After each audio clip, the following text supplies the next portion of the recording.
मुंबई, स्वप्नांचं शहर, दी city that never स्लीप्स. एक असं शहर जिथे लोक देशाच्या कानाकोपऱ्यातून आपली स्वप्न पूर्ण करायला येतात. मुंबई म्हटलं की डोळ्यासमोर अनेक गोष्टींचं चित्र उभं राहतं. मग तो मुंबईचा वडापाव असो, चौपाटीवरील समुद्र, किंवा मग मुंबईचा गणेशोत्सव.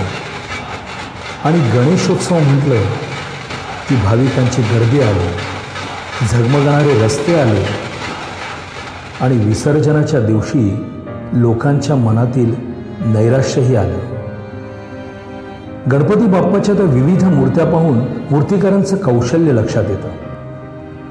गणपतीचे ते दिवस अगदी मजेत जातात आणि एकदा का विसर्जन झालं की प्रत्येक जण आपल्या नेहमीच्या कामात गुंतून जातो. पण मग विसर्जित केलेल्या त्या मूर्त्यांचं काय होतं याचा कोणी विचार केलाय?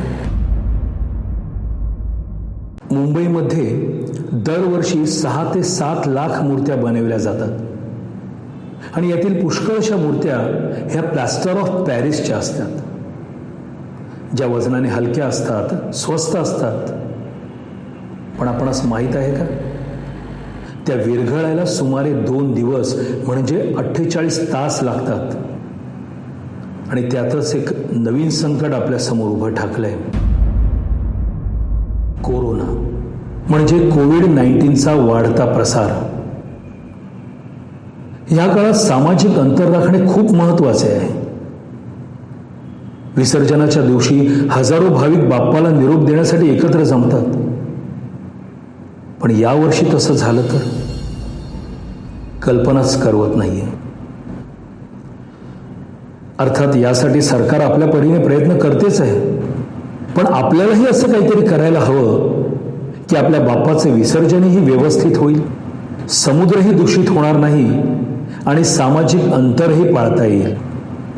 यासाठी एकच उपाय आहे आणि तो म्हणजे सीड गणेशा.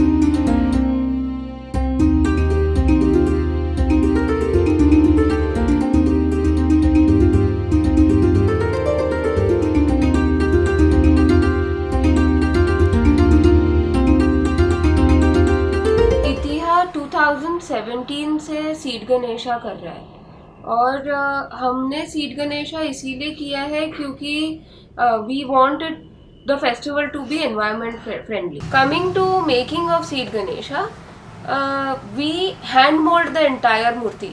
हम पूरी मूर्ति हाथ से बनाते हैं. हम लोग उस मूर्ति को कोई मोल्ड से नहीं तैयार करते हैं. इसके लिए आप जितनी मूर्तियाँ देखेंगे हर मूर्ति स्पेशल है.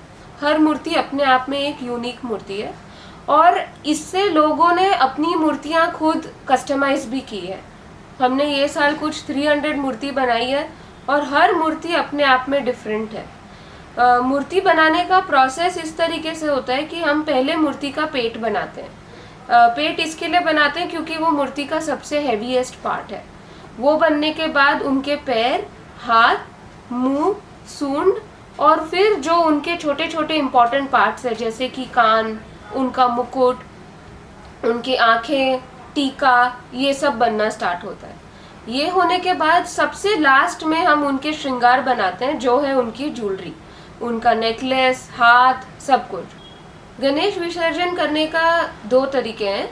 एक ऐसा है कि आप पानी लेके अपनी मूर्ति उसमें विसर्जित कर सकते हैं. मूर्ति के अंदर ही सीड्स है और फिर इस पानी को आप धूप में रख दीजिए 2 से 3 दिन के लिए. ये मिट्टी आप अपने पॉट में बाद में प्लांट कर सकते हैं. ये एक तरीका है. दूसरा ये है कि आप एक पॉट में मिट्टी ले लीजिए, उसमें आप अपने गणेश मूर्ति को बिठा के और ऊपर से पानी डालिए. वो धीरे धीरे 1.5 घंटे में ही ये मूर्ति मेल्ट हो जाती है, मैक्सिमम 1.5 घंटा लगता है, उससे ज़्यादा नहीं लगता है।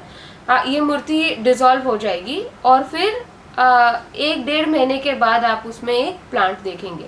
ये 2 तरीके से आप एक सीड गणेशा को विसर्जित कर सकते हैं।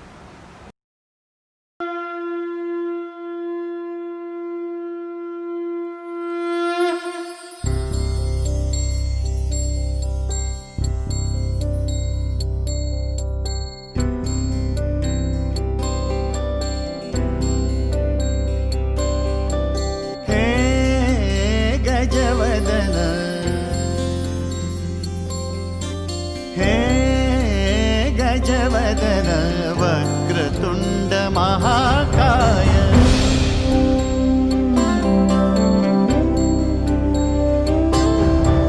हे गजवदन वक्रतुंड महाकाय हे गजवदन वक्रतुंड महाकाय दशावतारी आम्ही धरितो तुमचेच पाय दशावतारी आम्ही धरितो तुमचेच पाय हे गजवदन वक्रतुंड महाकाय हे गजवदन वक्रतुंड महाकाय हे गजवदन वक्रतुंड महाकाय वक्रतुंड महाकाय वक्रतुंड महाकाय सुखकर्ता दुःखहर्ता वार्ता विघ्नाची दुर्वी पूर्वी प्रेम कृपा जयाची सर्वांगी सुंदर सिंदुराची कंठी झळके माळ मुक्ता फळाची जय देव जय देव जय देव जय देव जय देव जय देव जय देव जय देव